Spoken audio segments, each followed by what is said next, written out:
लोकसभा चुनाव के मंगलवार को जारी परिणाम में यूपी में एक बड़ा उलटफेर देखने को मिल गया है।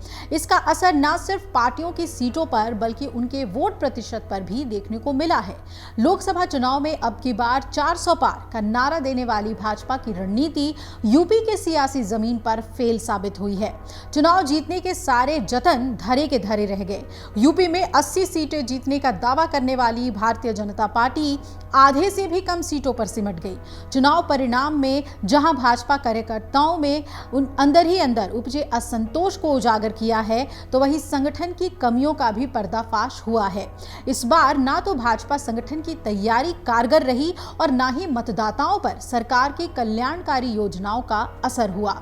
इस चुनाव में यह भी साफ हो गया है कि कार्यकर्ताओं में छाई मायूसी और असंतोष के साथ ही चुनाव प्रबंधन की कमियों ने भाजपा के 80 सीटें जीतने के लक्ष्य में सबसे बड़ी बाधा पैदा की।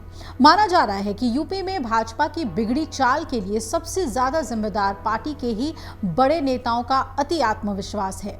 जिस तरह से स्थानीय और पार्टी के कैडर कार्यकर्ताओं की अनदेखी करते हुए टिकट का बंटवारा किया गया, उससे भाजपा को बड़ा नुकसान हुआ। नतीजा ये हुआ कि भाजपा ने जिन 17 सांसदों का टिकट काट कर उनकी जगह पर नए चेहरे उतारे थे, उनमें से 5 उम्मीदवार चुनाव हार गए। और इतना ही नहीं, भाजपा के लिए 26 मौजूदा सांसदों की हार को भी भाजपा के लिए एक बड़ा संदेश माना जा रहा है। मनमाने ढंग से टिकट बंटवारे का भाजपा को बड़ा नुकसान यूपी में उठाना पड़ा है। टिकट बांटने के जिम्मेदारों ने ज्यादातर सांसदों के खिलाफ स्थानीय स्तर पर जनता के बीच उभरे असंतोष को समझे बगैर मैदान में उतरने की वजह से 7 केंद्रीय मंत्रियों समेत कुल 26 मौजूदा सांसदों को अपनी सीट गंवानी पड़ी है।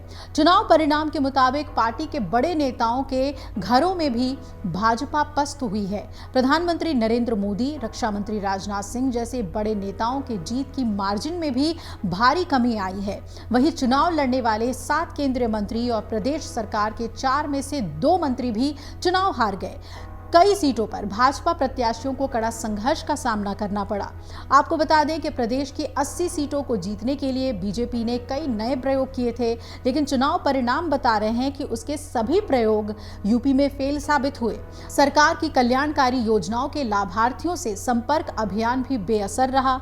टिफिन बैठक, विकसित भारत संकल्प यात्रा, मोदी का पत्र वितरण जैसे कई प्रमुख अभियान और सरकार की कल्याणकारी योजनाओं के लाभार्थियों को साधने की कोशिश भी नाकाम ही साबित हुई।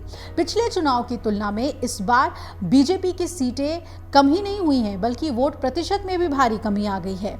2019 के चुनाव में 62 सीटें जीतने वाली भाजपा को 49.97% वोट मिले थे, लेकिन इस बार ये आंकड़ा गिरकर 41.37 के करीब पहुंच गया है।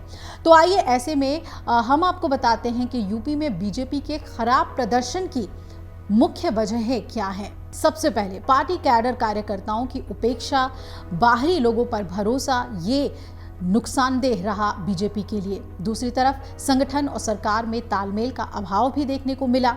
यही नहीं, टिकट बंटवारे में भी मनमानी की गई, जिसका खामियाजा भुगतना पड़ा है नतीजों में। इसके अलावा सिर्फ कागजों पर पन्ना प्रमुख रहे और बूथ कमेटियों की सक्रियता देखने को मिली, जमीन पर ये उतरते हुए नजर नहीं आए। और भी कमियों की अगर बात करें तो अधिकारियों के आगे मंत्रियों तक का बेअसर होना भी एक बड़ी वजह मान सकते हैं। अब आपको बता दें कि बीजेपी ने साल 2014 और 2019 में अपना दल एस के साथ और 2024 का चुनाव भी अपना दल एस और रालोद के साथ मिलकर लड़ा। साल 2014 में बीजेपी गठबंधन को 73 तो साल 2019 में 64 सीटें मिली थी, जबकि इस बार भाजपा गठबंधन को महज 36 सीटें यूपी में मिली हैं, जो पिछली बार से 28 कम है। वहीं सपा ने भी लगभग हर चुनाव में अपने सहयोगी बदले हैं और इसका फायदा न सिर्फ सीट के रूप में बल्कि वोट शेयर के रूप में भी हुआ है। साल 2014 में सपा ने जहां रालोद के साथ चुनाव लड़ा था और 5 सीटें जीती थी, वहीं 2019 में उसने बसपा के साथ गठबंधन किया और जो सीटें थी वो 15 पर पहुंच गई। और साल 2024 में कांग्रेस के साथ गठबंधन में चुनाव लड़ी, इसमें गठबंधन को 43 सीटें मिल गई हैं और इनका कुल वोट शेयर इस बार 43.05% रहा है। अगर आप ये वीडियो YouTube पर देख रहे हैं तो हमारे चैनल को सब्सक्राइब करें और बेल आइकन को दबाना ना भूलें। अगर आप Facebook पर ये वीडियो देख रहे हैं तो हमारे पेज को लाइक करें।